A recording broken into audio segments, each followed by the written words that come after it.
Assalamualaikum warahmatullahi wabarakatuh. Selamat pagi. Assalamualaikum, selamat pagi Andi Kumala dan juga pemirsa. Gimana nih hari ketiga ya? Puasa. Puasa. Ya betul, hari ketiga. Sahur pakai apa dong tadi? Hari ini sayur lagi. Nah salah kan? Gara-gara puasa. Maksudnya sahur pakai sayur. Oke, ada tenaga dong pasti. Ada dong. Buat teriak-teriak ada tenaga nggak? Ada. Hah? Karena kemarin-kemarin ini ada yang lagi viral. Ini teriak-teriak melulu di podcast. Jadikan saya dirut. Padahal jabatannya udah tinggi malah minta turun gitu loh. Jadi ternyata kemarin lagi rame pemirsa bahwa Basuki Cahayapurnama ini banyak mengkritik dan bahkan ia diminta dipanggil untuk ataupun oleh Kejaksaan Agung untuk dimintai keterangan terkait korupsi di Pertamina. Jadi saksi. Semoga ini menjadi pintu ataupun kotak Pandora membersihkan, membenahi tata kelola di Pertamina. Dan tentunya selain bahas Pertamina kita punya apa lagi nih Andi Kumala? Ya kita turut prihatin dengan apa yang melanda warga masyarakat di Bogor, Jawa Barat. Tadi malam ada banjir bandang dan juga longsor di sana akibat curah hujan yang sangat tinggi. Wow, gitu ya. Dan jadi kita waktu saya bangun sahur tadi pagi tuh di lini media media sosial sudah ramai nih video-video amatir banjir itu. Viral. Parah. Karena malam kejadiannya. Jadi kita akan lihat dan kita akan cek semuanya di Apa Kabar Indonesia pagi hari ini. Tapi sebelum kita ke sana ya, Andi Kumala dan pemirsa, kita lihat dulu nih ada suasana Ramadan di Bantul, Yogyakarta yang justru diwarnai aksi tawuran antar kelompok anak muda. Aksi terjadi di dua tempat yakni di Jalan Samas, Sidomulyo dan Jalan Parangtritis, Kretek. Polisi bahkan sempat mengeluarkan tembakan peringatan untuk membubarkan massa. Ini adalah video amatir saat tawuran antar kelompok anak muda di Jalan Samas, Panggang Sidomulyo, Bambang Lipuro, Bantul, Yogyakarta, Minggu pagi sekitar pukul 7.40. Tawuran yang terjadi sempat menutup Jalan Samas hingga polisi dari Polres Bantul yang sedang patroli mengeluarkan tembakan peringatan untuk membubarkan tawuran. Tawuran antar kelompok anak muda ini, pemirsa, memang sering mengakibatkan Jalan Samas macet dan warga takut melintas di jalan tersebut. Sementara dari aksi tawuran ini, polisi mengamankan satu orang pelaku yang tertangkap tangan sedang melempari batu ke arah kelompok lainnya. Dalam waktu yang hampir bersamaan, tawuran juga terjadi antar kelompok anak muda di Jalan Parangtritis, Kretek, Bantul, Yogyakarta. Tawuran ini sempat direkam oleh warga yang ada di lokasi. Bulan puasa masih aja ramai tawuran ya? Olahraga, Andi Kumala.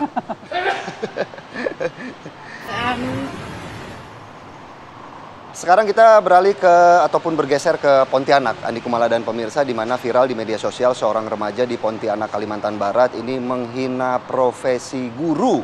Pihak Persatuan Guru Republik Indonesia atau PGRI Kalimantan Barat langsung mengambil sikap dengan melaporkan akun media sosial tersebut. Video viral yang beredar di media sosial dengan nama akun Rizky Ka'bah ini mengunggah video berdurasi 1 menit lebih. Dalam video tampak remaja tersebut menghina profesi guru yang menyebut guru itu sebagai koruptor. Atas hal tersebut pihak PGRI Kalimantan Barat menyayangkan pernyataan remaja itu yang menyebut semua guru itu melakukan korupsi. Perkataan yang dilontarkan itu merupakan penghinaan terhadap profesi guru di Indonesia. Menurut pihak PGRI Kalimantan Barat, saat ini pihaknya telah melaporkan akun tersebut ke Polda Kalimantan Barat. Sementara itu, Polda Kalimantan Barat membenarkan adanya laporan polisi dari pihak PGRI Kalimantan Barat terkait pencemaran nama baik. Polisi saat ini tengah melakukan penyelidikan lebih jauh terkait unsur pidana dalam video tersebut. Rencananya juga polisi akan memanggil pemilik akun tersebut yakni Rizky Ka'bah. Sangat tindakan yang tidak terpuji ya, Andi Kumala. Iya, guru kan adalah profesi yang sangat mulia. Kalaupun ada kasus-kasus tertentu itu adalah oknum ya, tidak boleh digeneralisir. Kita ke informasi berikutnya pemirsa, 2 unit truk tangki BBM industri yang ada di Jalan Lingkar Ketapang, Kecamatan Kalipuro, Kabupaten Banyuwangi, Jawa Timur terbakar. Dalam video amatir merekam kepanikan warga saat mengetahui kepulan asap hitam pekat membumbung tinggi ke udara dari dalam gudang PT Lancar Berkah Berlimpah. Di dalam gudang memang terdapat banyak truk tangki angkutan bahan bakar minyak industri yang sedang parkir. Beruntung musibah ini tak sampai menimbulkan jatuhnya korban jiwa. Petugas damkar Banyuwangi berhasil memadamkan api. Dugaan sementara kebakaran 2 truk akibat adanya hubungan pendek kelistrikan mesin truk. Dari video yang tampak ini untung tidak merembet ke mobil-mobil yang lain ya, Andi Kumala ya. Soalnya kan isinya BBM ya. Cocokologi banget ya kayaknya. Ya. Begitu. Padahal truknya lagi berhenti begitu ya, belum nggak tahu apa-apa dia. Karena kalau dari video hampir ada 4 sampai 5 mobil truk lain yang sedang terparkir begitu.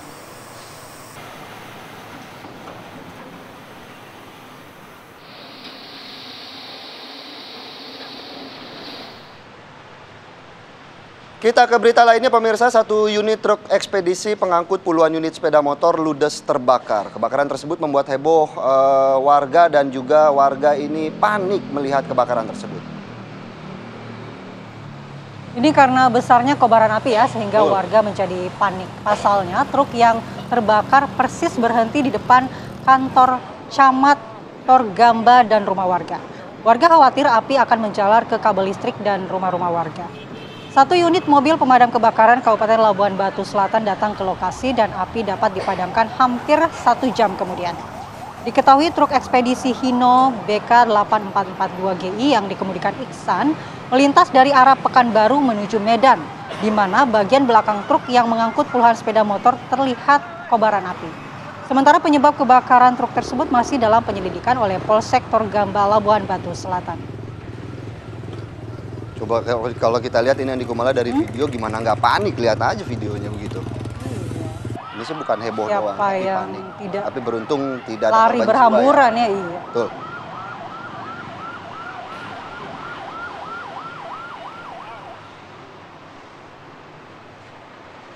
Pemirsa, informasi ini juga sempat menjadi viral ya. 2 pendaki perempuan asal Indonesia meninggal dunia saat mendaki Puncak Jaya Papua atau Piramida Kartens. Pendaki senior ini meninggal akibat hipotermia setelah terkena badai di puncak gunung.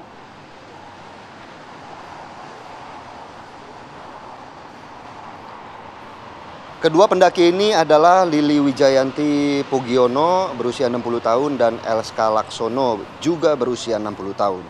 Keduanya meninggal pada 1 Maret kemarin saat melakukan perjalanan turun dari puncak Kartens Piramid menuju base camp Lembah Kuning.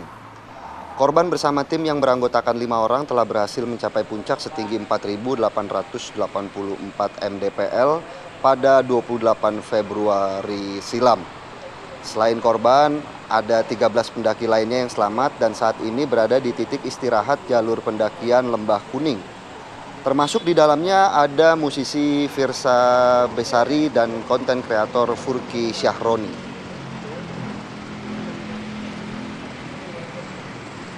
Informasinya kedua korban ini meninggal karena mengalami hipotermia. Iya, kita turut berduka cita ya dengan kejadian ini, tapi ini luar biasa. Umur 60 tahun loh. Masih mereka semangat, mendaki Kartens. Masih sehat awalnya ya, masih sehat. Philip bisa nggak mendaki Kartens? Aduh, kita olahraga catur yang duduk diam aja kayaknya masih malas. 30-an loh, masih 50%-nya.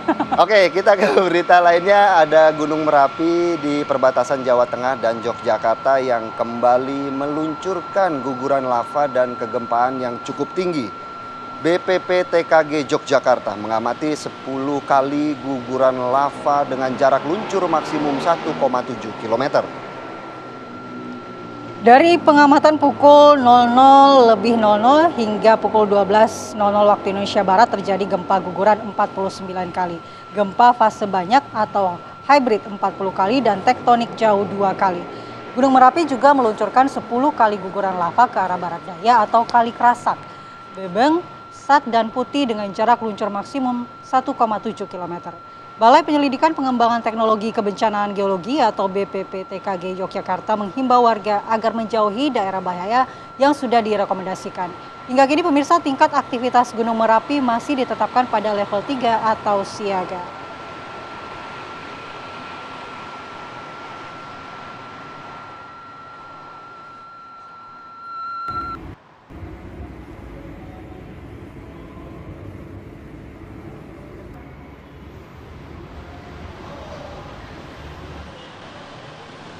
Senin, hari pertama kerja, saatnya kita memantau apakah lalu lintas pagi ini sudah padat merayap.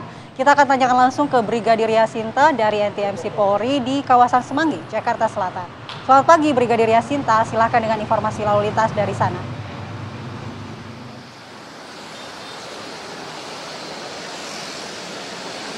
Ya baik, terima kasih Philip dan Mala di studio, dan selamat pagi pemirsa. Kembali bersama saya Brigadir Yasinta dari NTMC Polri. Saat ini saya akan mengajak Anda untuk memantau langsung bagaimana kondisi arus lalu lintas terkini tepatnya di kawasan Semanggi, Jakarta Selatan. Bisa kita saksikan bersama di belakang saya. Pada umumnya situasi arus lalu lintas di kawasan ini sudah mulai terlihat adanya peningkatan volume kendaraan bertepatan dengan jam masuk perkantoran. Baik dari tol dalam kota, khususnya dari Cawang yang akan menuju Grogol, begitupun arah sebaliknya. Perlambatan kecepatan sesekali terjadi di pintu tol Semanggi karena adanya perpecahan jalur dan banyaknya kendaraan yang akan memasuki tol dalam kota maupun yang akan lurus menuju Selipi.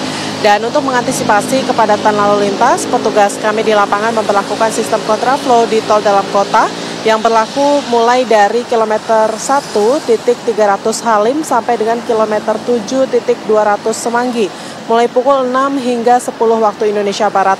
Selain itu, guna mengurai kepadatan lalu lintas pada sore hari nanti, Dirlantas Polda Metro Jaya juga memberikan diskresi bagi pengendara untuk menggunakan bahu jalan tol dalam kota, mulai dari Semanggi kilometer 7 sampai interchange Cawang yang akan berlaku setiap hari Senin hingga Jumat mulai pukul 18 sampai dengan 20 waktu Indonesia Barat. Kemudian situasi arus lalu lintas di jalur arteri dari Cawang menuju Selipi maupun arah sebaliknya terpantau kondusif lancar. Kendaraan yang melintas didominasi kendaraan pribadi roda 2 dan roda 4 dengan laju kendaraan berkisar 50 km per jam. Bagi Anda yang akan melintasi kawasan ini, harap antisipasi adanya pertemuan arus kendaraan dari Blok M maupun Cawang yang akan menuju Semanggi. Sementara itu, berdasarkan data IRSMS Korlantas Polri, angka kecelakaan lalu lintas di seluruh Indonesia selama 1 kali 24 jam terjadi sebanyak 183 kasus laka lantas dengan rincian 18 meninggal dunia, 22 luka berat, dan 214 luka ringan. Untuk itu kami himbau para pengendara agar selalu patuhi peraturan lalu lintas dan utamakan keselamatan dalam berkendara. Dan untuk informasi selengkapnya seputar arus lalu lintas terkini, Anda dapat menghubungi call center kami di 1500669 atau SMS Center di 9119. Anda juga dapat mengakses website kami di korlantas.polri.go.id. Stop pelanggaran, stop kecelakaan, keselamatan milik kita bersama, dan salam presisi. Demikian Brigadir Yasinta melaporkan langsung dari kawasan Semanggi, Jakarta Selatan. Kembali ke studio, silakan. Beli selasi sampai keliling kota. Cakep. Terima kasih Brigadir Yasinta atas laporannya langsung dari Semanggi, Jakarta Selatan. Selamat bertugas kembali. Terima kasih Brigadir Yasinta. Cakepnya cakep saya apa cakep Yasinta ini? Cakep Yasinta dong.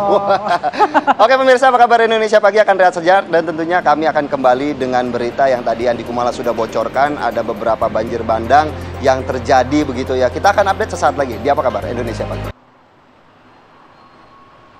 Kembali di Apa Kabar Indonesia Pagi, pemirsa, diguyur hujan deras, ruas jalan Ciledug Raya, Pesanggerahan, Jakarta Selatan terendam banjir.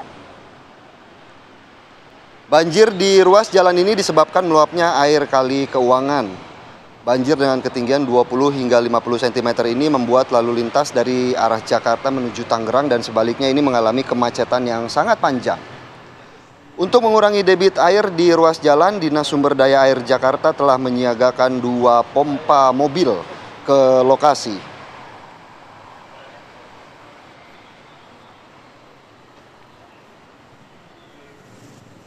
Ternyata semalam tuh hujan, di beberapa titik juga hujan ya Andi Kumala ya? Iya, sampai ini di sejumlah ruas jalan di Jakarta tergenang banjir seperti ini ya. Betul. Sementara itu pemirsa, akses jalan alternatif penghubung Jakarta Selatan dan Jakarta Barat juga terendam banjir setinggi 70 cm. Banjir terjadi akibat hujan deras yang ditambah meluapnya air Kali Keuangan.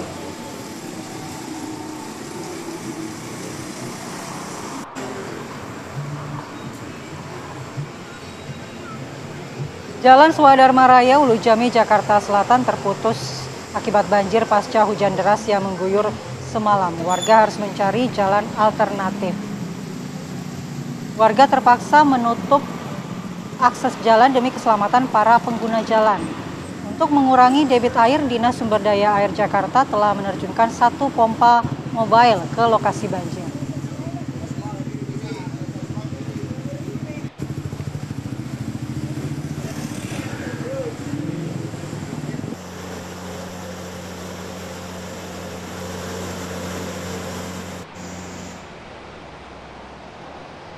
Masih banjir pemirsa, banjir kiriman mulai menggenangi permukiman warga di Pasar Minggu Lebak, Jakarta Selatan. Warga terpaksa meninggalkan rumahnya dan mengungsi ke lokasi yang lebih aman. Ya, banjir kiriman dari kawasan Bogor mulai masuk ke ratusan rumah warga di Kelurahan Pejaten Timur, Pasar Minggu. Permukiman di bantaran Kali Ciliwung ini memang menjadi langganan banjir bila debit air di Bendungan Katulampa meningkat. Ketinggian air bahkan sempat mencapai 1 meter. Sejumlah anggota BPBD Kota Jakarta Selatan juga masih berjaga di lokasi banjir untuk membantu warga jika sewaktu-waktu diperlukan evakuasi.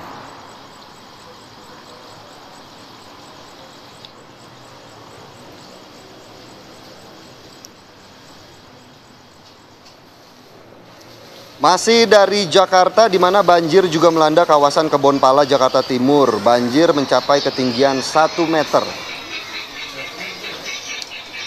Aliran Kali Ciliwung yang melintasi permukiman warga tak dapat menampung volume air hingga akhirnya air memasuki pemukiman warga. Warga menerobos tingginya debit air untuk dapat beraktivitas keluar rumah. Sebagian warga sudah mulai meninggalkan rumahnya masing-masing dan mengungsi di bangunan sekolah dasar yang berada di dekat pemukiman. Banjir ini kalau dilihat adalah banjir kiriman dari Bogor. Status di pintu air Katulampa tadi malam mencapai siaga 1 usai wilayah Bogor diguyur hujan intensitas tinggi.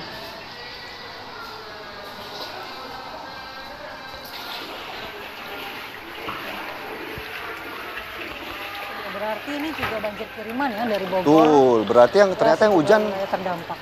Yang hujan deras itu di wilayah Bogor begitu. Makanya imbasnya ini di kawasan Kali Ciliwung, di mana pemirsa informasinya Bendungan Katulampa ini mengalami siaga 1 usai Bogor terus dilanda hujan malam tadi. Informasinya akan kami hadirkan sesaat lagi. Tetaplah di Apa Kabar Indonesia Pagi.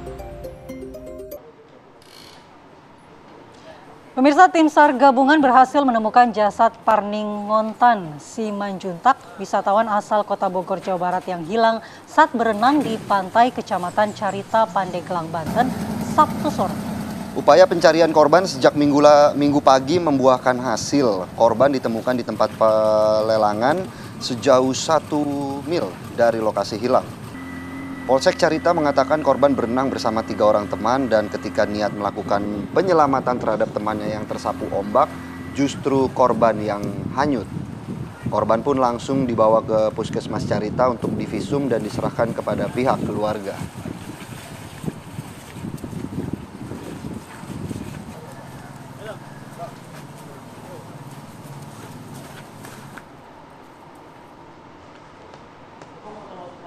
Ya pemirsa, seorang wanita di Kabupaten Sanggau, Kalimantan Barat ini dihabisi oleh temannya usai melakukan pesta narkoba jenis sabu dan menolak untuk berhubungan badan.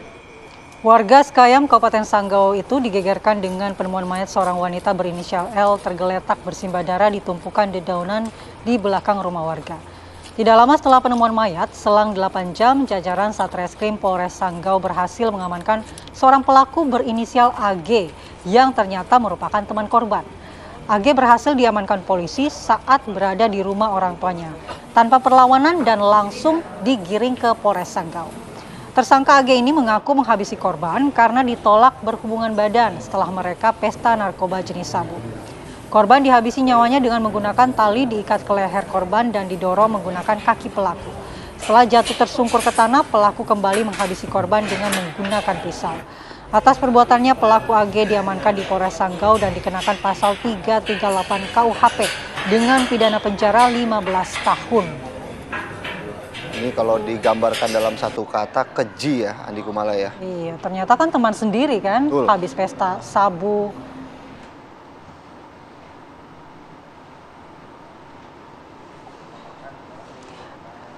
Ya, kita bahas terkait dengan banjir ya yang melanda Bogor, di mana hujan deras yang mengguyur puncak Bogor minggu siang hingga malam menyebabkan banjir bandang di sejumlah wilayah. Banjir juga mengakibatkan tanah longsor, bahkan jembatan akses warga ini terputus.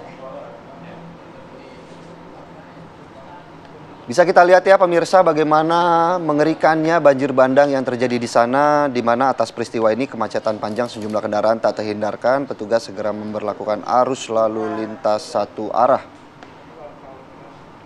Dampak dari hujan deras di wilayah Puncak juga berakibat jembatan putus akibat tergerus luapan anak Sungai Ciliwung. Padahal jembatan tersebut menghubungkan desa Tugu Selatan dengan Tugu Utara. Iya, dan sekarang juga masih khawatir ya karena status dari Bendung Katulampa ini siaga 1 kan. Jadi mungkin masyarakat di sana tetap waspada. Tidak hanya yang di sana, yang di Kumala, yang di Jakarta juga ya berarti. Karena ada banjir kiriman juga tadi ya kita sampaikan dari Bogor ke wilayah Jakarta.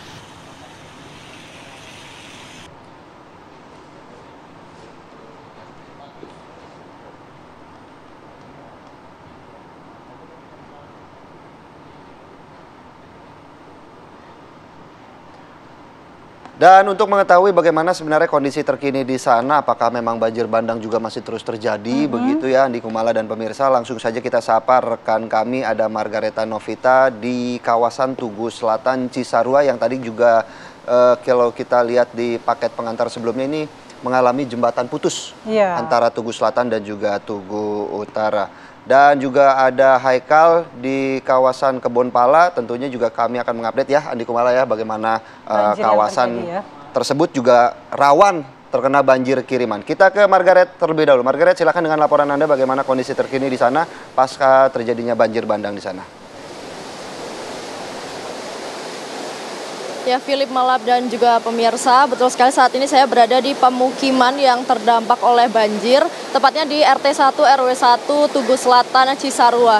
Dan saya mau kasih unjuk Anda di rumah ini memang ada aliran Kali Ciliwung yang melintasi wilayah permukiman. Ini memang tidak ada batas yang signifikan antara kali dengan rumah-rumah warga, sehingga memang bisa Anda lihat bagaimana keparahan dari akibat banjir yang menggenang ataupun membanjiri daerah ini. Dan bisa Anda lihat juga di rumah sana pemirsa, ini ada tembok yang jebol, kemudian juga ada pagar yang juga ikut hanyut ini pemirsa dikarenakan debit air yang cukup tinggi. Karena di titik ini menjadi titik terparah yang digenangi air setinggi 2,5 meter. Dan di sini pemirsa saya mau kasih tunjuk kepada Anda bahwa rumah yang ada di sini ini tergenang oleh air banjir setinggi 2,5 meter. Dan ini memang untuk banjir yang kemarin ini dimulai pada pukul 8 malam hingga 10 malam, di mana ini hanya terjadi 2 jam saja pemirsa. Rumah-rumah yang ada di sini yang telah ditinggali belasan tahun, dalam sekejap ini langsung hanya tertinggal kerangka-kerangkanya saja. Dan bisa dilihat juga pemirsa bahwa di sini banyak sekali puing-puing seperti ada bambu, kemudian juga ada plastik dan lain sebagainya yang juga ini menjadi faktor di mana merusak bangunan juga pemirsa. Bahkan bisa dilihat juga ada motor yang tertimbun dan tidak bisa terselamatkan saking cepatnya ataupun derasnya debit air yang menghantam rumah-rumah di bawah sini, Philip dan Mala. Untuk itu saya juga mau ajak Anda wawancara dengan warga terdampak di sini. Kami di sini sudah bersama Pak Dedi. Selamat pagi Pak Dedi. Ya, selamat pagi. Pak Dedi, ini mungkin boleh dijelaskan banjir yang mendatangi rumah Pak Dedi di sini itu seperti apa kemarin? Ini di luar prediksi kami ya. Biasanya kami setelah kalau misalkan hujan lebat atau hujan deras, kami selalu antisipasi karena memang sudah ada pengalaman dari ke belakang ya. Kalau nggak salah 2008 pernah terjadi seperti ini, tapi tidak terlalu parah. 2012 pernah terjadi seperti ini juga, meluap air Kali Ciliwung, tidak seberat ini. Kemarin waktu kita masih melaksanakan sholat taraweh ya, kita baru buka puasa melaksanakan sholat taraweh, tiba-tiba derasnya hujan dengan petir ya, yang sangat dahsyat sekali. Kurang dari 10 menit, tiba-tiba air sudah meluap ke atas. Jadi kami tidak bisa menyelamatkan barang apapun, hanya bisa menyelamatkan diri saja. Tapi alhamdulillah, meskipun demikian kami melawan dengan arus derasnya air Kali Ciliwung. Alhamdulillah kami warga di sini alhamdulillah bisa selamat. Baik, tidak ada korban jiwa ya berarti Pak di sini. Alhamdulillah untuk korban jiwa tidak ada, dan semalam sudah ada yang dilarikan ke IGD juga ya di Rumah Sakit Jeberen, tapi alhamdulillah semalam sudah bisa kembali dan ada di pengungsian. Bapak ini boleh ditunjukkan rumahnya Pak Dedi ini yang mana, Pak? Salah satu rumah saya ada di sebelah sana ya. Mau ada di sebelah sana. Kami juga kemungkinan ya dari air dari depan dan dari belakang kami kena. Dan ini salah satunya dari warga kami juga ya, ada 2 sepeda motor. Yang tadi di sana ada 1 sepeda motor yang tidak bisa terevakuasi, tapi alhamdulillah tidak terbawa hanyut gitu. Ini kan ada yang jebol, ini rumahnya Pak Dedi depan ya? Ya, ini salah satu rumah saya juga ya yang jebol ini. Jadi 2 rumah yang di bawah memang sudah tidak bisa, mungkin kalau bisa dibilang sudah tidak layak untuk digunakan ya. Karena memang barang-barangnya semua sudah habis juga gitu, tidak bisa terselamatkan. Baik, untuk hari ini apakah akan fokus pada kerja bakti membersih-bersihkan sisa-sisa puing atau bagaimana ini Pak? Menurut semalam ya, alhamdulillah Bapak Bupati Bogor sudah meninjau ke tempat lokasi dan Bapak Kepala Desa menginstruksikan sekaligus didampingi oleh Bapak Ketua Dewan ya dari Kabupaten Bogor, Bapak Haji Wawan Haikal Kudi menginstruksikan untuk membantu dari warga kami untuk BNPB atau dari pihak yang terkait untuk membantu di wilayah kami untuk hari ini. Baik Pak Dedi, terima kasih banyak atas waktunya Bapak. Semoga kondisinya ini segera membaik, Bapak dan sekeluarga diberikan kesehatan dan juga ketabahan yang menghadapi banjir yang datang kemarin ya Pak. Terima kasih. Ya pemirsa, itu tadi perbincangan saya dengan salah satu warga yang ada di RT 1 RW 1 Tugu Selatan di Cisarua yang memang terdampak oleh debit air yang cukup besar dan sangat amat mendadak ini. Kembali ke Philip dan Mala di studio. Baik, terima kasih Margareta Novita. Cukup besar dampaknya ya, karena memang persis sebelah sungai begitu. Baik, kita juga akan memantau bagaimana kondisi di Kebonpala Jakarta. Sudah ada Haikal Vandea di sana. Kalau kita lihat, Haikal berdiri masih di antara genangan air ya. Silakan Haikal, bagaimana kondisi terkini di sana? Ya, baik Andi Kumala dan Philip TV One pemirsa, saat ini di mana kami mengabarkan langsung kejadian banjir yang mengepung wilayah Kebonpala, Jatinegara, Jakarta Timur. Hingga pada Senin pagi saat ini juga masih terlihat genangan yang sudah tinggi. Sebelumnya datang ini pada pukul 03 Minggu dini hari tadi setinggi 100 cm.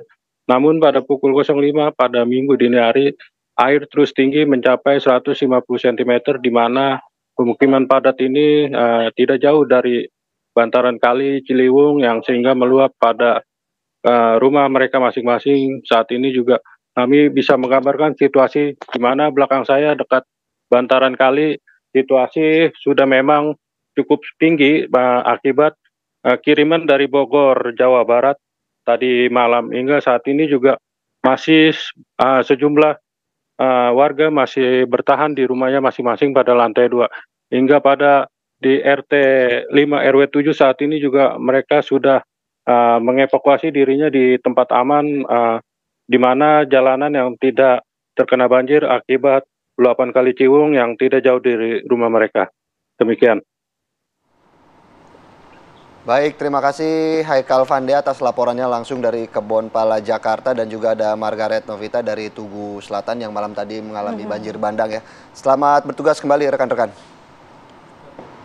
Ya pemirsa, apa kabar Indonesia Pagi akan rehat sejenak dan tentunya kami akan kembali dengan dialog yang sudah panas. Andi Kumala, bagaimana kemudian siapa yang bisa membenahi tata kelola bahan bakar minyak agar kasus korupsi di Pertamina tidak kembali terulang. Sesaat lagi di Apa Kabar Indonesia Pagi.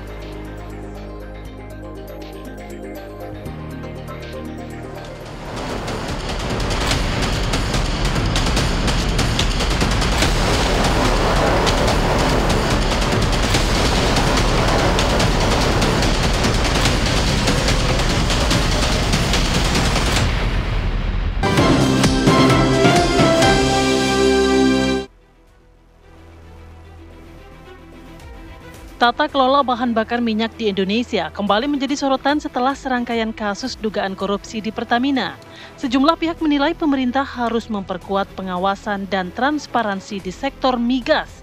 Menteri BUMN dan Presiden Prabowo Subianto diharapkan bisa membawa perubahan nyata dengan reformasi tata kelola BBM. Selain itu, lembaga pengawas seperti KPK dan Kejaksaan Agung juga memiliki peran penting dalam menindak tegas pelaku korupsi.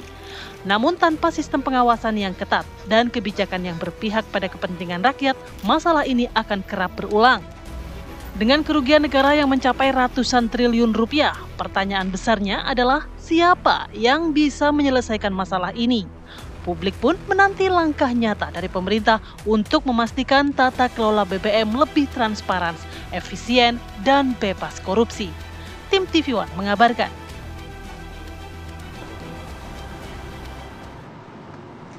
Masih menjadi perbincangan bagaimana tata kelola BBM di Indonesia ini akibat skandal korupsi BBM di Pertamina. Betul, bahkan skandalnya menempati kalau kata netizen ada di Liga nomor 1 gitu ya. Liga korupsi ini lagi di nomor 1 nih Pertamina. Kita akan bahas hal ini bersama dengan narasumber yang sudah hadir di studio. Ada Bang Feby Tumiwa, pengamat energi. Selamat pagi, Bang. Selamat pagi. Selamat pagi. Kemudian ada Pak Sofiano Sakaria, pengamat kebijakan energi. Selamat pagi, Pak Sofian. Pagi, Bang Sofian. Pagi. Mantap. Iya, Pak Sofian, kita ingin tahu sebenarnya dengan skandal korupsi BBM di Pertamina ini, apakah ini mengindikasikan adanya ketidakberesan dalam tata kelola BBM kita, ataukah hanya ulas gelintir oknum seperti kata Pak Erick Thohir? Ya, begini, yang pertama, kalau saya memberikan apresiasi terlebih dahulu kepada Kejaksaan Agung ya. Dia berhasil membongkar ini. Kita belum tahu berapa nanti nilai kerugian. Tapi yang jelas bahwa Kejaksaan Agung sudah membuktikan dirinya, dia mampu membongkar kasus ini. Ya. Nah ini artinya apa? Kejaksaan Agung patut diacungi jempol. Oke. Nah itu. Yang kedua baru kita bicara. Yang dibongkar oleh Kejaksaan Agung adalah kasus import BBM. Ya. Nah, ini yang harus kita garis bawah, import BBM. Ya, kita jangan lari ke yang lain. Mari kita gali seputar import BBM ini seperti apa. Nah, kenapa ini bisa terjadi? Nah, kalau kita bertanya kenapa ini bisa terjadi, kembali kepada sistem yang ada, termasuk bagaimana pengawasan, aturan main dan segala macam. Nah, apakah ini sudah dijalankan dengan benar atau memang sistemnya ada atau tidak? Nah, ini yang harus kita pertanyakan. Kalau sampai terjadi Kejaksaan Agung membongkar ini dan menemukan ada permainan, tentunya sistemnya masih tanda tanya. Kan itu yang harus kita pertanyakan. Sejauh ini ada nggak terindikasi akan ada tersangka-tersangka lain menurut Bang Sofian?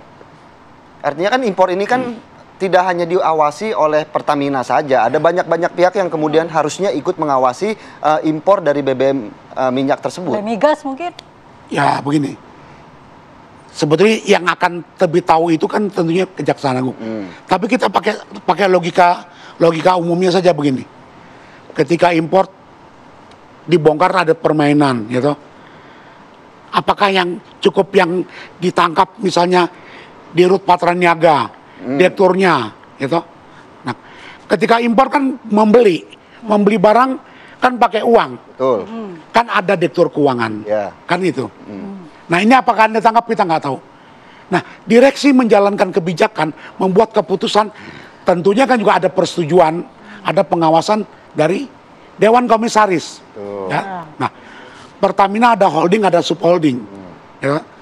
Patraniaga adalah subholding. Di sini ada Dewan Direksi, ada Dewan Komisaris. Di atasnya ada lagi kan holding. Nah, ini apakah akan sampai ke sana? Saya belum tahu ya kan. Berarti ini kan, tapi logika umumnya harusnya ini pasti ada dalam satu lingkaran itu kan. Berarti maksudnya Bang Sofian adalah ketika kasus ini terkuak di sepanjang tahun 2018 sampai 2023 tentunya ya. Artinya jajaran komisaris juga ikut terlibat kala itu. Saya nggak mengatakan begitu, ya kan. Tapi yang menarik tadi Anda sebut 2018, 2023. Berarti sebelumnya nggak ada masalah kan? 2024, 2025 ada masalah nggak? Atau mungkin belum diselidiki, Bang? Nah, ya makanya kan kita bertanya, yang dibongkar 2018, 2023. Kan itu pertanyaan publik. Loh berarti yang sebelumnya nggak ada masalah. Yang salahnya nggak ada masalah.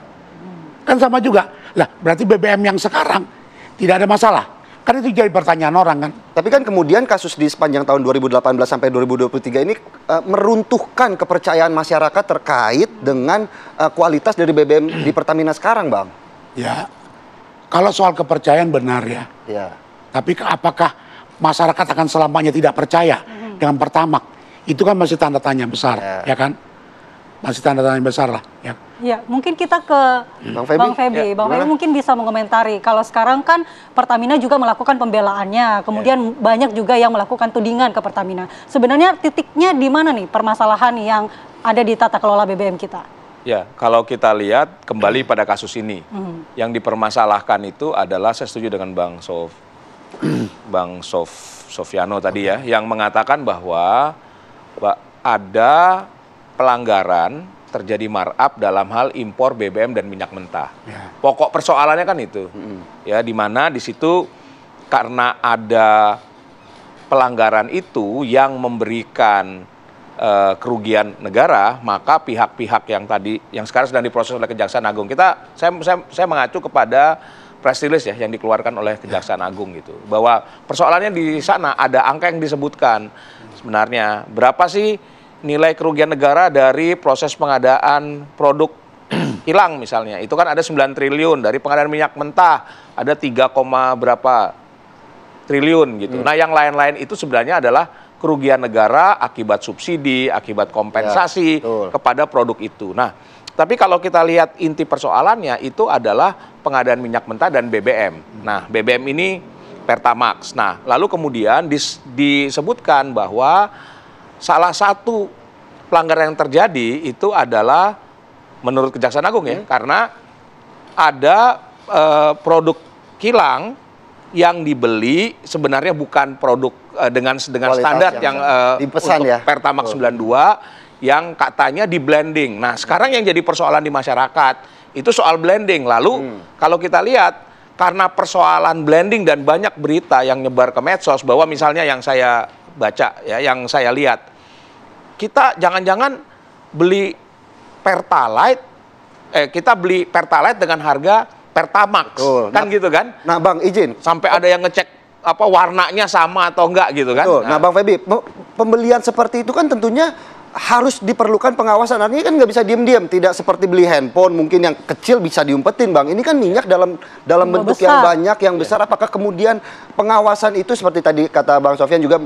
ini seharusnya mendapat pengawasan dari level mungkin dirut, komisaris, begitu, seperti apa tanggapannya Bang Feby? Memang kalau saya membayangkan Patra Niaga sebagai sebuah subholding Pertamina yang bertugas untuk menyalurkan, mendistribusi BBM. Bisnisnya ini kan jualan BBM nih, ya kan, lewat SPBU.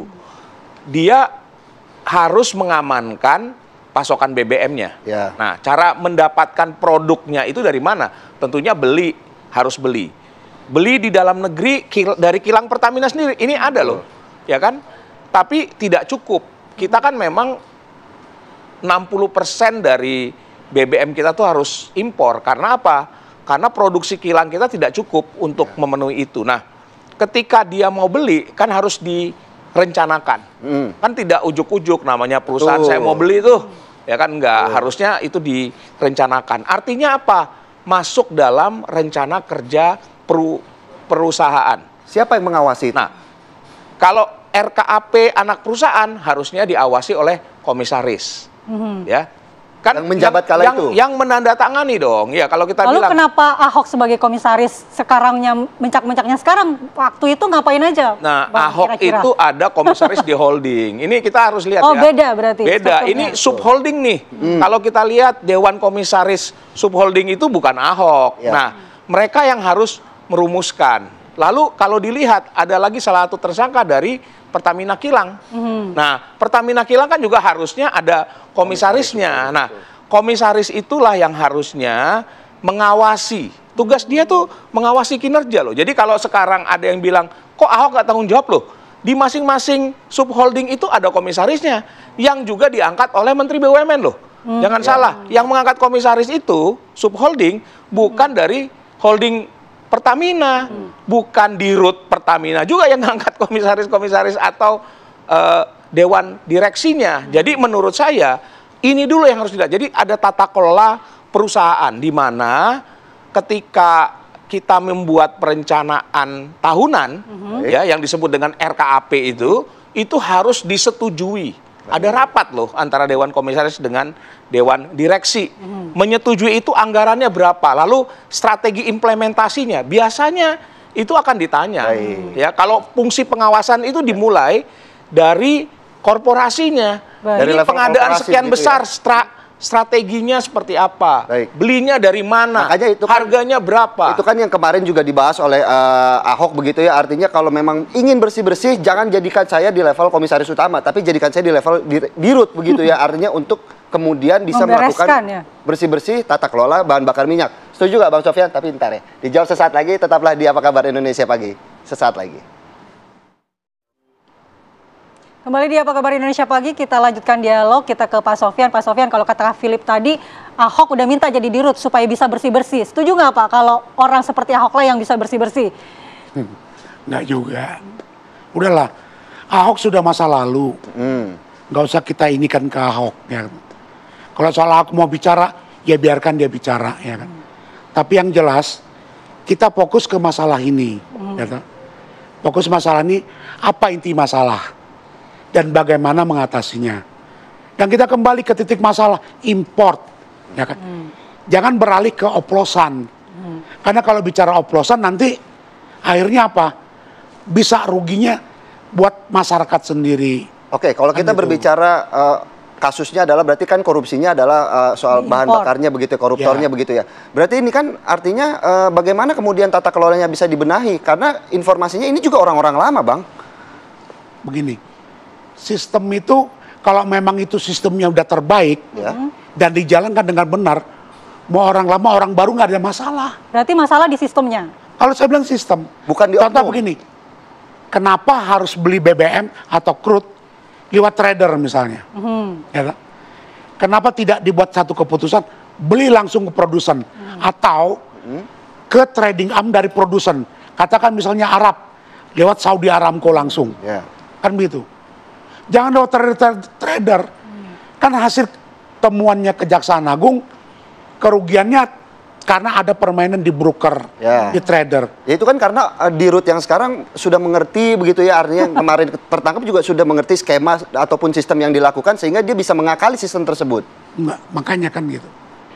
Kalau sistemnya benar ya toh, dan memang terbaik, sulit untuk mengakali, kan begitu. Nah kan, kita juga kalau buat sekarang juga belum bisa mengatakan bahwa dia mengakali, kan kita belum bisa, kan gitu, ya kan? Karena ini masih dalam proses di Kejaksaan Agung. Tapi kalau kata Bapak tadi kan ini kasusnya 2018 hingga 2023. Berarti sistem ini sebenarnya sudah dipakai sebelum-sebelum 2018. Tapi kenapa baru bermasalah itu berarti sistem sebelumnya dipakai baik-baik saja begitu Pak? Nah makanya pertanyaannya kan begitu. Apakah 2018 sudah menggunakan sistem baru? Apa sebelum 2018 ada sistem lain? Kan kita belum tahu, ya kan? Nah, tapi yang jelas itulah, kita bisa nggak sih sebetulnya pertanyaannya, membeli minyak atau BBM langsung ke produsen itu dulu pertanyaannya. Gitu. Apa memang harus lewat trader? Tapi yang setahu saya pada umumnya memang harus lewat trader. Nah pertanyaannya, trader yang seperti apa? Kan begitu. Jangan nanti tradernya begini, tradernya si A, ada pembanding, yang lain orang-orang ini juga. Kan itu yang kita khawatirkan. Ya kan? Ini A yang muncul, B, C, D-nya, ini orang-orang dia juga. Ya berarti kan oknum ya dong kan? Bang, berarti itu. Ya artinya kan begitu. Nah inilah makanya sistem inilah, yang seperti Ahok bilang, dia usulkan ada apa, e-katalog, dia bilang, LPKP.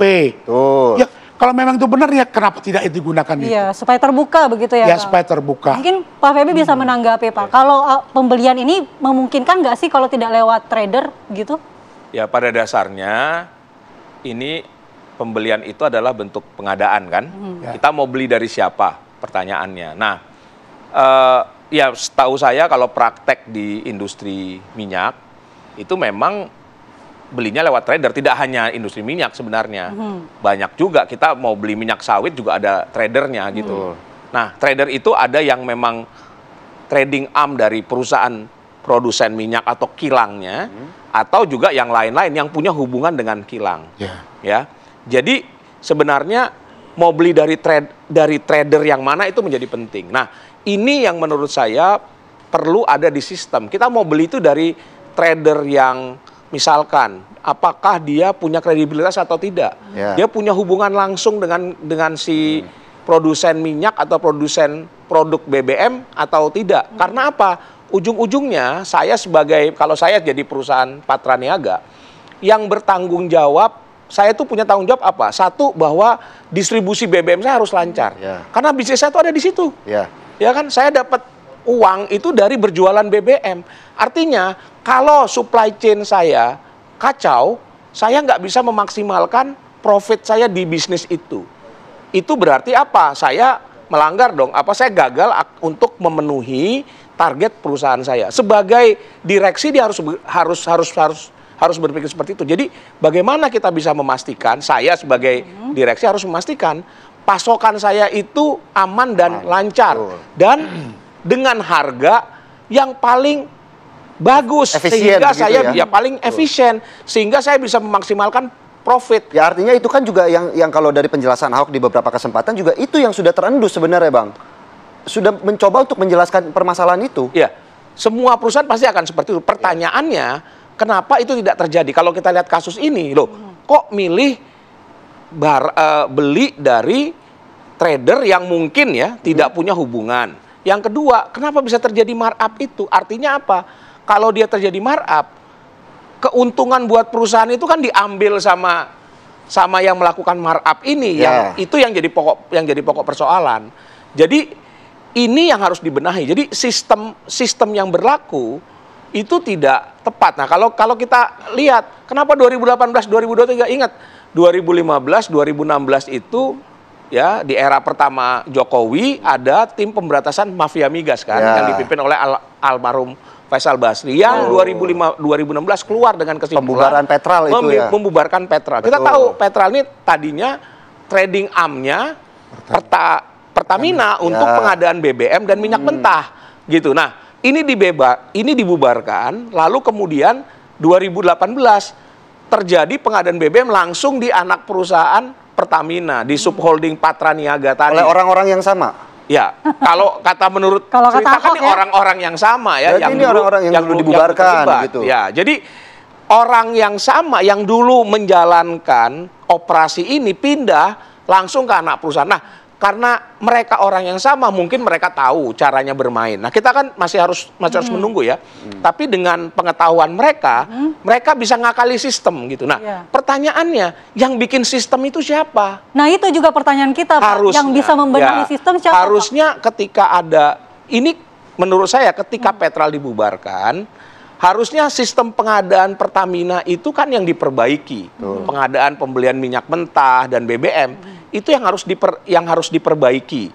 Nah, kenapa itu tidak terjadi? Pertanyaannya itu sebenarnya. Nah, ini juga menurut saya ini harus dilihat ya konteksnya. Ya, apakah memang nggak mau atau memang ada tapi tidak dilakukan, atau memang ada tapi memang dibuat dengan celah-celah yang bisa diakali. Nah, menurut saya ini yang harus diaudit. Jadi proses pengadaan itulah yang harus diaudit. Jadi menurut saya kita nggak hanya berhenti dengan cerita bahwa terjadi korupsi merugikan negara, selesai, enggak. Menurut saya ini kesempatan bagi Pertamina dan juga bagi Kementerian BUMN ya, dan juga yang lain untuk benar-benar, karena celah itu kita tahu ada di proses pengadaan. Kalau proses pengadaannya bulletproof, nah itu nggak akan terjadi kan, kita tahu misalnya. Saya ambil contoh ya, sangat sederhana deh.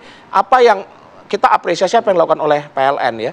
Ketika dulu pengadaan itu jadi sarang korupsi besar, lalu diubah caranya.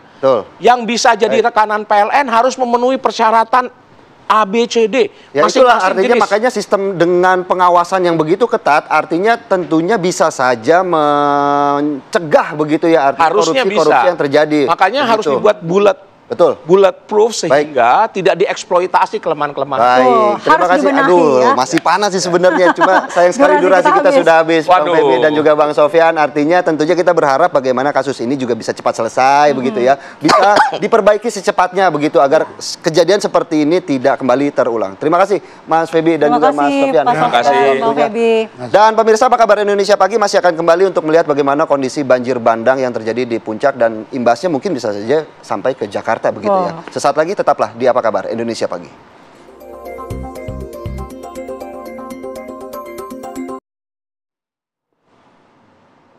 Kembali di Apa Kabar Indonesia Pagi, pemirsa, kita akan menyampaikan informasi terkait banjir.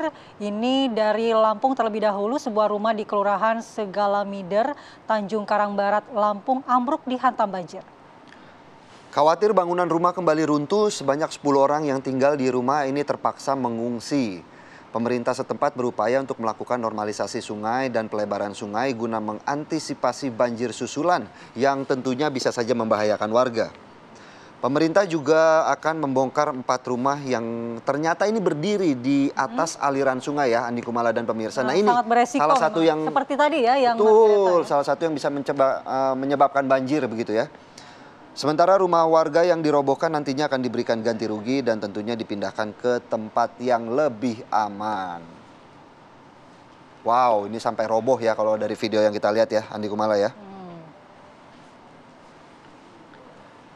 Oke, kita bergeser ke wilayah lainnya pemirsa. Derasnya hujan yang melanda Kabupaten Bungo Jambi sejak Sabtu malam ini membuat anak sungai Jujuhan meluap. Akibatnya jalan lintas Sumatera kilometer 8 yang menghubungkan Jambi dan juga Padang ini mengalami putus total. Ini kalau Anda lihat pemirsa, kemacetan kendaraan terjadi hingga 5 km dari kedua sisi, baik dari Jambi menuju Padang atau dari arah sebaliknya. Untuk mengatasi kemacetan yang semakin panjang, petugas kepolisian dari Satlantas Polres Bungo menghimbau kepada pengendara kendaraan roda 2 dan roda 4 untuk melintasi jalan alternatif yang telah disediakan. Sementara bagi kendaraan besar seperti truk, diharapkan untuk memarkirkan kendaraannya sementara waktu karena akses jalan sama sekali belum bisa dilewati pemirsa. Saat ini pihak kepolisian masih terus melakukan pemantauan dan koordinasi dengan pihak pemerintah agar putusnya jalan nasional tersebut bisa segera diatasi.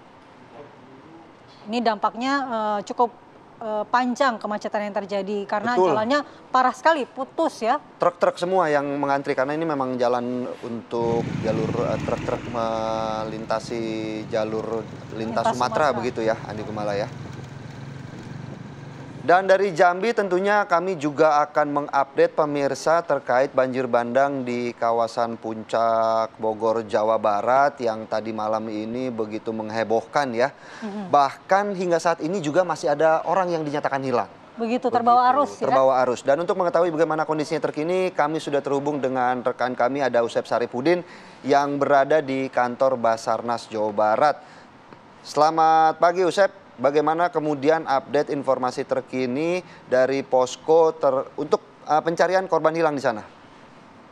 Ya, Andi Kumala dan juga Philip, saya melaporkan dari Desa Citeko, Kecamatan Cisarua, Kabupaten Bogor. Ini Anda lihat di belakang saya ini ada sejumlah anggota BPBD, kemudian relawan dan juga ada Basarnas, Badan SAR Nasional, yang akan mencari salah seorang yang menjadi korban, yaitu Asep Mulyana, di mana Asep Mulyana ini warga Desa Citeko ini tadi malam dinyatakan hilang karena memang sudah dicari oleh keluarga dan juga kerabatnya, tidak ada yang menemukan. Namun demikian dipastikan oleh pihak BPBD bahwa saat ini Asep Maulana ini dinyatakan hilang. Lalu kemudian bagaimana proses evakuasi dan pencarian yang akan dilakukan oleh Basarnas? Saya akan mewawancarai pihak Basarnas saat ini yang sudah bersiap-siap di lokasi bencana ini. Ada berapa tim yang akan nanti dibawa. Ini adalah gambar di mana mereka sedang bersiap-siap untuk melakukan proses evakuasi. Ada pihak kepolisian, TNI Polri, dan juga ada dari pihak BPBD, juga dari Basarnas. Ini sedang dilakukan proses rapat dan juga pemberian informasi oleh pihak BPB dan juga Basarnas. Ada dari pihak Basarnas, ini dari pihak kepolisian, dari Brimob ya Mas? Oke, ini dari Brimob Pak Kelapa II Pak Kedung Halang. Ini Brimob Kedung Halang. Dan ini Mas Rizaldi, saya akan wawancara dengan Mas Rizaldi. Pagi Pak Mas Rizaldi. Pagi Pak. Ya Mas Rizaldi, bisa diceritakan Pak proses tadi malam itu kronologis seperti apa sih sehingga Pak Asep Mulyana ya, yang usianya berapa, 50 tahun? 50 tahun. Gimana ceritanya kok bisa tidak ditemukan sampai dengan saat ini, belum ditemukan? Ya, baik. Jadi pada malam hari kami terima laporan ya. Jadi memang malam hari itu memang hujan ya dari sore sampai dengan pukul 10 ya. Itu hujan masih terus belum berhenti ya. Sehingga di desa Citeko ya terjadi luapan sungai Cisarua akibat curah hujan yang tinggi ya. Sehingga mengakibatkan satu rumah ya, itu bagian dapurnya memang terkena dampak daripada luapan sungai Cisarua, yaitu atas nama Pak Asep ya, nama Pak Asep ya. Jadi Asep kronologisnya Mulyana ya? Asep Mulyana ya, kronologisnya jadi ada 3 orang dalam satu keluarga tersebut ya, jadi 2 orang selamat ya, yaitu istrinya dan anaknya, namun suaminya atas nama Asep terbawa arus kali Cisarua. Ya, sampai sekarang belum ditemukan, Pak? Sampai sekarang masih belum ditemukan dan kita masih coba proses pencarian ya, mulai dari malam hari kemarin ya, terima info, dan pagi hari ini kita maksimalkan untuk pencarian. Nah, di mana aja Pak yang akan ini lalu radius berapa kilo yang akan di? Jadi kita akan lakukan pencarian ya dari Last Now Position LKP ya, titik terakhir korban terbawa arus ya. Kemudian seru pertama dari LKP ya. Kemudian seru kedua masuk melalui Villa Asbudi ya.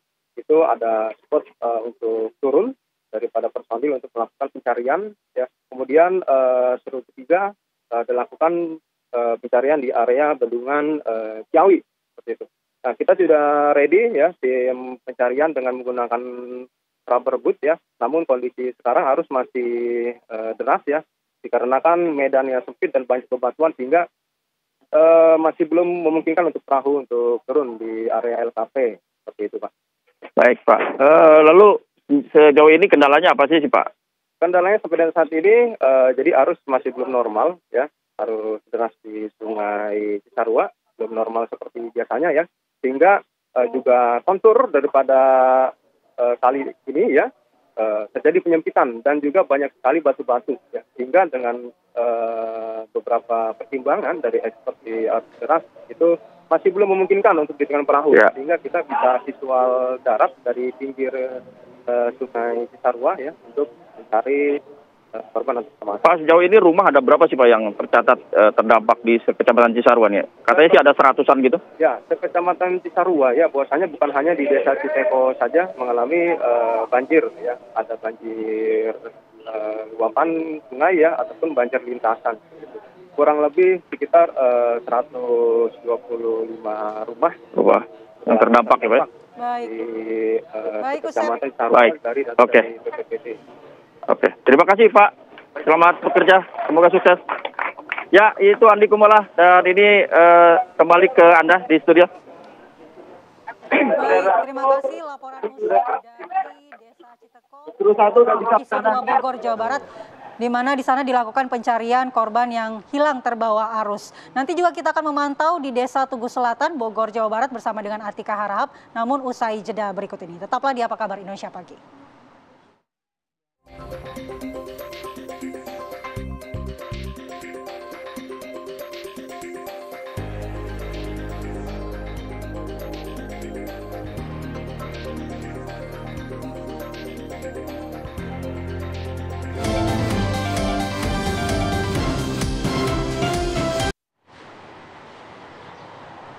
Kembali di Apa Kabar Indonesia Pagi, pemirsa, tadi kita sudah melihat bagaimana kondisi terkini di kawasan Puncak begitu ya. Ternyata masih ada rekan kami, Atika Harahap, yang akan mengabarkan bagaimana kondisi terkini di sana pasca terjadinya banjir bandang malam tadi. Atika, silakan dengan laporan Anda. Ya, selamat pagi, Philip, Andi Kumala, dan juga pemirsa. saya mengabarkan langsung dari lokasi terdampaknya banjir bandang akibat hujan deras yang mengguyur di Kabupaten Bogor sejak Minggu siang kemarin 2 Maret 2025. Di tempat saya mengabarkan ini di RW 1 RT 2 Desa Tugu Selatan Cisarua Kabupaten Bogor. Ini merupakan lokasi yang cukup banyak dan cukup parah terdampak, dan seperti yang digambarkan oleh juru kamera kami bahwa Iman ini sedang dilakukan tahap pembersihan dari pihak gabungan BPBD, kemudian juga ada tim SAR dan juga ada bantuan gabungan dari masyarakat yang terdampak begitu ya. Ini sedang dilakukannya pembersihan karena memang beberapa rumah di tempat langsung saya mengabarkan ini kalau dapat kami perkirakan begitu ya, ini dilihat bisa mencapai 85% total kerusakannya begitu. Karena memang tadi pun kami melihat lumpur akibat banjir bandang sejak malam hari tadi. Ini kedalamannya kurang lebih di atas mata kaki orang dewasa begitu ya. Ini lumpurnya masuk ke dalam rumah-rumah yang berada di RW 1 Desa Tugu Selatan.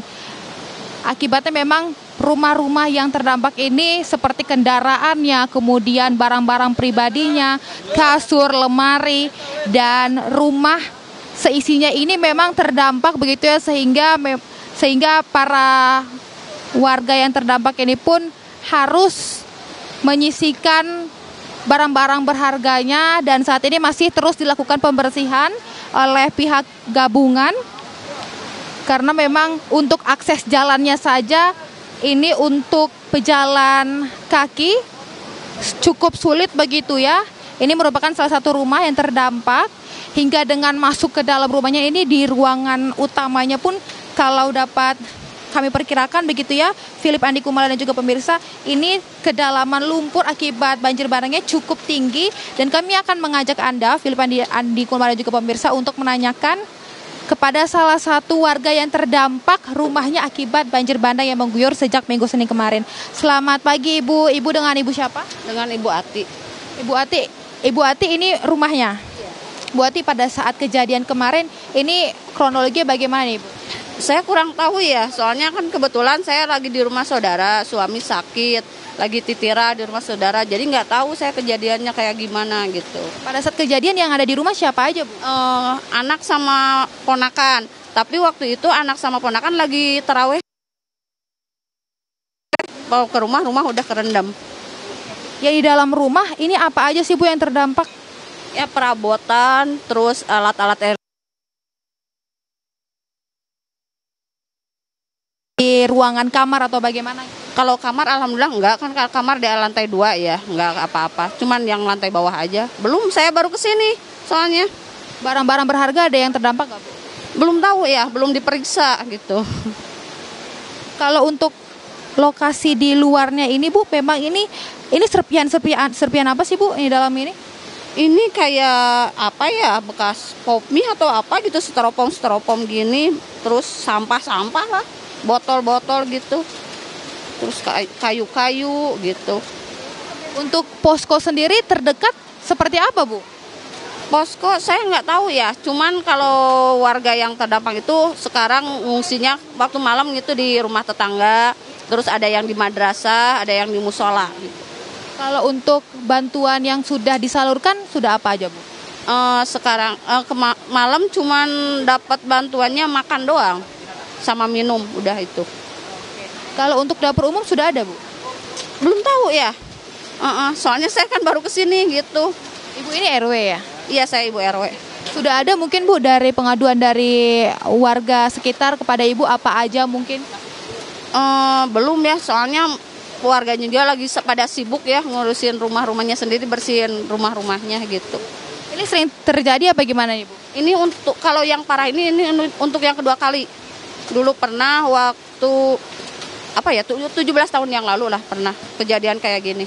Siap Ibu Ati, terima kasih ya atas keterangannya. Itu tadi Philip, Andi Kumala dan juga pemirsa, salah satu keterangan warga di RW 1 RT 1 Desa Tugu Selatan yang mana memang rumahnya ini terdapat banjir dan lumpur yang menggenang ke dalam rumahnya ini pun kalau dapat kami gambarkan ini semata kaki orang dewasa. Dan untuk poskonya pun memang tadi di depan jalan tempat langsung saya mengabarkan ini juga sudah ada, dan informasinya bahwa bantuan ini juga sudah mulai disalurkan begitu ya, berupa sembako, nasi dan juga lauk pauk.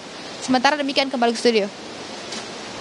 Baik, terima kasih Atika Harahap langsung dari Cisarua, Bogor, Jawa Barat, di mana warga-warga di sana terdampak dan mulai membersihkan rumahnya. Tapi harapannya semoga bantuan bisa segera disalurkan karena berhubung ini bulan puasa mungkin tidak sempat memasak dengan kondisi seperti itu ya. Betul. Baik, kita beralih ke informasi lainnya. Kalau tadi ada sampah-sampah juga yang ikut terbawa arus, ini lautan sampah. Nah, inilah salah satu penyebab banjir begitu ya Andi Kumala ya, di mana ratusan ton kubik sampah di Sungai Citarum Lama, Kecamatan Kutawaringin, Kabupaten Bandung ini masih menumpuk hingga memenuhi aliran sungai. Akibatnya bau tidak sedap kerap tercium dan tentunya mengganggu aktivitas warga. Sampah telah memenuhi sungai ini sejak sepekan yang lalu pasca wilayah kota dan Kabupaten Bandung diguyur hujan deras kiriman dari kota Bandung.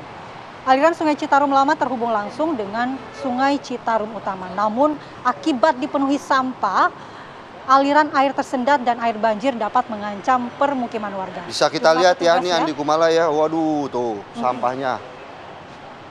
Ini penuh, tidak Andi kelihatan. Kumala nyebrang sungai aja nggak perlu jembatan, mungkin bisa diinjak nyebrang. Begitu. Karena memang sejumlah petugas dan warga juga sudah melakukan pembersihan, namun ini sampah kembali terisi penuh. Jadi sebelumnya memang sudah dibersihkan begitu ya. Kita akan langsung tanyakan ya ke warga sekitar sana. Betul. Ada Pak Yayat Lesmana. Selamat pagi Pak Yayat. Selamat pagi Ibu. Baik Pak Yayat, kita ingin tahu sebenarnya apakah sampah yang memenuhi Sungai Citarum di sana ini memang sering kali terjadi Pak, atau memang baru akhir-akhir ini saja? Oh iya, ini sebenarnya dari dulu udah lama memang begini. Cuman semenjak ada pembersihan oleh pemerintah, mungkin apakah dari swasta atau dari pemerintah, cuman nggak pernah habis-habis ini sampah, soalnya banyak kiriman Pak. Halo? Sementara Kang Yayat, apakah ada informasi ini sampahnya ini datangnya dari mana, mengingat dari keterangan ataupun penjelasan Kang Yayat ini sampahnya nggak pernah habis begitu? Iya, ini mungkin dari, ini kan posisi kami ini ada di hilir sebenarnya. Ini kan sungai ini panjang. Dari kota Bandung mungkin kan menujunya ke sini. Nah kalau di sini kan udah berkali-kali ada yang ngebersihin. 1 bulan kemarin dari Pandawara tuh udah ngebersihin. Cuman datang hujan, muncul lagi sampah banyak ini, muncul lagi sampah banyak. Ini Pak. Pak Yayat, lalu seberapa besar sih dampaknya terhadap warga Pak, selain bau yang menyengat, apalagi dampak lainnya yang dirasakan warga sekitar? Oh, nampak benar, soalnya kan ini bau. Lalu kalau airnya udah ngendap begini, 2-3 hari kemudian nyamuk banyak. Itu yang jadi kendala. Terus udaranya bau menyengat, ya enak. Kang Yayat, kalau dari video yang kami saksikan saat ini, sejauh ini saya tidak melihat adanya eskavator ataupun alat-alat pembersih untuk mengangkut sampah yang mengendap di sana. Apakah kemudian pemerintah sudah melakukan tindakan Pak sejauh ini? Oh, udah kebetulan ini baru hari ini tuh baru ada datang 2 eskavator. Ini lagi bekerja, ini sedang dikerjakan. Ini nih. Oh. Ini baru mulai setengah jaman lah. Baik. Iya, Pak Yayat, kalau sungai ini sudah dibersihkan, apakah kondisinya itu seperti sungai pada umumnya bisa digunakan untuk bersih-bersih, mencuci mungkin atau mandi begitu Pak? Oh, kalau untuk bersih-bersih mah tidak Pak, soalnya ini airnya udah hitam. Berarti kalau meskipun sudah dibersihkan airnya tetap hitam ya Pak ya? Oh iya, tetap hitam. Jadi nggak bisa untuk aktivitas warga mencuci, mandi itu nggak bisa. Cuman kalau nggak ada sampahnya kelihatannya enak itu. Baik, ya. Baik. Selama ini sumber air warga untuk aktivitas mandi dan mencuci itu dari mana, Pak? Oh, kalau sumber air untuk cuci sehari-hari bisa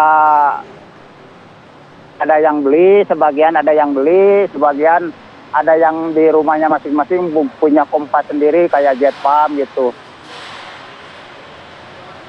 Baik, terima kasih Kang Yayat Lesmana atas keterangannya dan juga penjelasannya. Tentunya juga kami berharap bagaimana Sungai Citarum Lama ini bisa cepat kembali bersih begitu ya. Jangan sampai membebani warga. Betul, bisa saja ini memberikan penyakit begitu ya dari sampah-sampah yang sudah menumpuk. Terima kasih atas waktunya Kang Yayat. Iya. Dan pemirsa, Sama-sama. Apa Kabar Indonesia Pagi tentunya masih akan kembali sesaat lagi dengan ini berita-berita viral begitu. Salah satunya ada keributan antar pengunjung food court di pusat perbelanjaan Lubuk Baja Batam, Kepulauan Riau yang terjadi di mana para pengunjung ini terlihat saling baku hantam, pemirsa.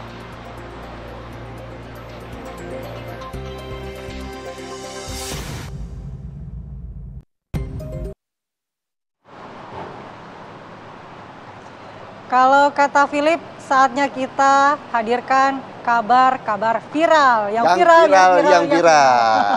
Ini ada keributan antar pengunjung food court di pusat perbelanjaan Lubuk Baja Batam, Kepulauan Riau terjadi, di mana para pengunjung terlihat saling pukul di food court tersebut ya. Betul sekali Andi Kumala. Dalam video yang beredar terlihat beberapa orang pengunjung ini adu jotos dengan pengunjung lainnya.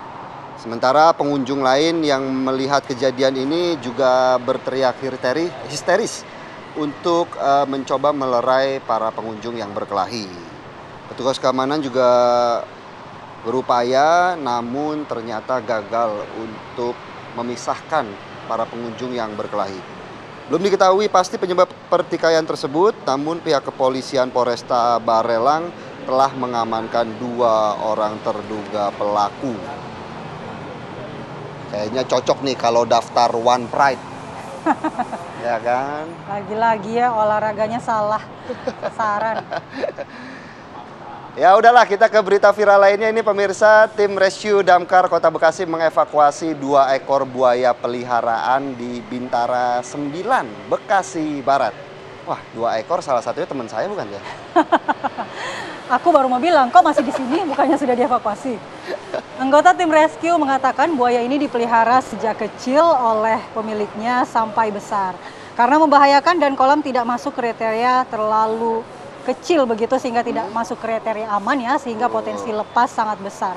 Penghuni rumah meminta bantuan damkar untuk mengevakuasinya. Damkar kemudian akan berkoordinasi dengan BKSDA untuk melepaskan ke habitatnya. Jadi kalau emang mau pelihara buaya, pastikan ini kandangnya, sangkarnya itu aman ya. Pastikan transferannya aman.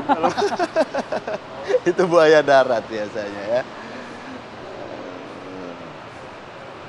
Berita viral berikutnya pemirsa, sekelompok pemotor menutup akses jalan dan melakukan balap liar di Jalan Layang Nontol Antasari.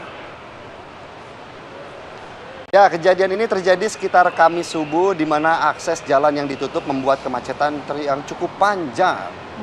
Dari rekaman terlihat para pengendara sepeda motor ini melintasi Jalan Layang Nontol Antasari melaju dengan kecepatan tinggi. Wah, lihat tuh Andi Kumala. Bagaimana ya tidak mengganggu masyarakat yang ingin lewat ya, karena full ditutup 2 jalurnya. Iya, jalan tol bukan berarti bis buat balapan ya. Full. Ini jalan non-tol. Jalan non-tol maksudnya.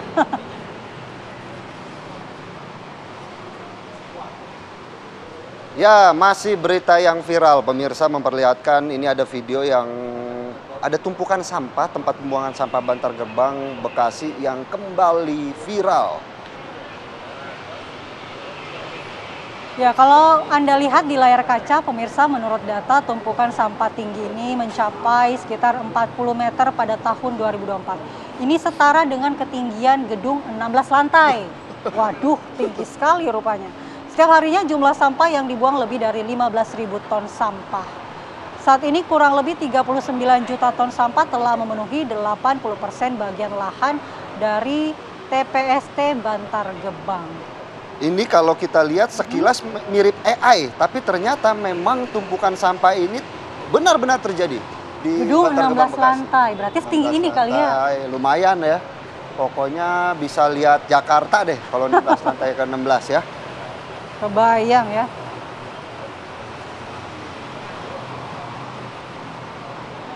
Ya, berita viral lainnya di media sosial ini ada penjual gorengan yang memasukkan lilin ke dalam wajan penggorengan.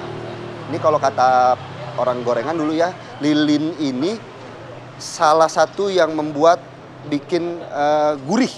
Oh begitu. Seperti plastik kalau ya, dulu. Kalau kita lihat video yang diambil secara diam-diam, tampak seorang penjual gorengan memasukkan 3 batang lilin ke dalam wajan penggorengan. Tak berselang lama, lilin yang mulai mencair menyisakan sumbu yang kemudian ditiriskan di atas wajan. Belum diketahui pasti ya di mana dan apa tujuan penjual gorengan tersebut memasukkan lilin ke dalam wajan. Namun disinyalir lilin seperti kata Philip dapat membuat gorengan terasa lebih renyah namun berbahaya. Waduh, nanti jadi takut dong beli gorengan. War takjil tapi nggak takut dong, ntar sore buat beli gorengan kan? Nggak dong, harus war, jangan kalah sama Philip.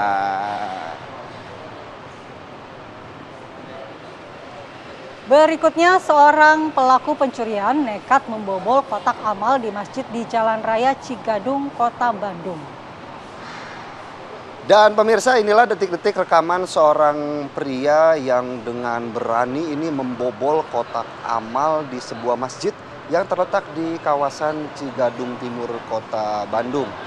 Terlihat ya bagaimana kalau dari video ini sempat melihat bagaimana kondisi sekitar sebelum akhirnya pelaku melancarkan aksinya untuk mencuri kotak amal. Pelaku ini beraksi hanya seorang diri pemirsa, di mana dia menggunakan linggis kecil untuk mencongkel kotak amal. Dari hasil penyelidikan, pelaku ini berhasil menggondol uang ratusan ribu rupiah. Atas kejadian itu, pihak DKM Masjid telah melaporkan kasus tersebut ke pihak berwajib.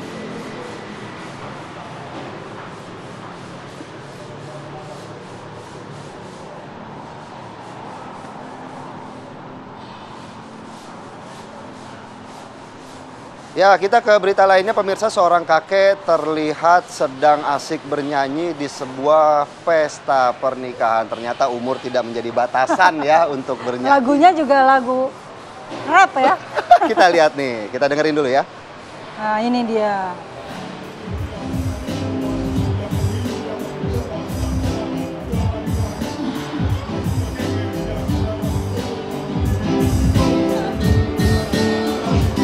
Ya, dengar nggak Liv? Itu lagunya lagu rap loh. Ini lagunya Iwake. Jadi dengan percaya diri, sang kakek membawakan lagu Bebas, salah satu hits dari penyanyi rap tanah air Iwake. Jadi benar kata Philip, umur tidak menjamin ya. Cuma yang saya bingung, napasnya masih kuat nih. Kayaknya kakek dulu hidupnya hidup sehat nih, pasti nih ya. Betul nih. Ngerokok enggak.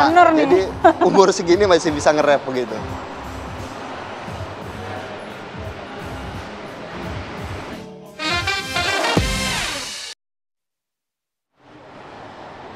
Ya pemirsa, sambil nge-rap bisa ya, kayak si kakek tadi ya. Informasi dari viral-viral tadi sekaligus menutup jumpa kita di Apa Kabar Indonesia pagi hari ini. Saya Philip Busionaso. Dan saya Andi Kumala. Gara-gara lagu Andi rap. Kumala Rani ya. Tentunya besok kami masih akan kembali seperti biasa untuk Anda di jam pukul 6.30 waktu Indonesia Barat. Dan jangan lupa untuk terus perbarui informasi seputar peristiwa dan agenda hari ini di program Kabar Utama pagi nanti ya. Di pukul 9.30. Akhir kata, kita berdua pamit undur diri. Sampai jumpa besok. Sampai jumpa.